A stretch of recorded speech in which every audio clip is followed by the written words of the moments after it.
Good day to all of you mga gadget site. Meron tayong gagawin ngayon iPhone 12 at ang problem po nito, nakikita niyo po sa video, basag-basag ang kanyang glass. So papalitan po natin ito ng panibagong back glass. So sa mga iPhone user dyan, alam niyo na po na common problem ito ng mga iPhone na mayroong mga back glass. Kasi nababasag talaga ito dahil glass talaga ang back nito.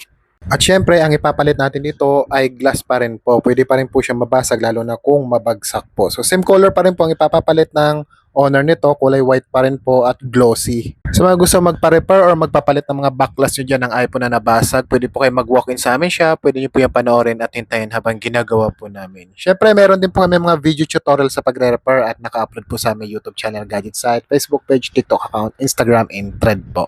At sa mga gusto naman po magpa-repair ng inyong mga cellphone na malalayo at mga nasa province pa po, pwede nyo po ipadala sa amin via LBC. PM lang po kayo sa aming Facebook page upang makapagbigay po kami ng exact details kung saan nyo po ipapadala ang inyong mga cellphone. At syempre, huwag kalilimutan, pwede po mag-walk-in sa aming shops. At thanks nga po pala sa ating customer. Ang ating customer ay galing pa po ng Cavite. Thank you for trusting our service, ma'am.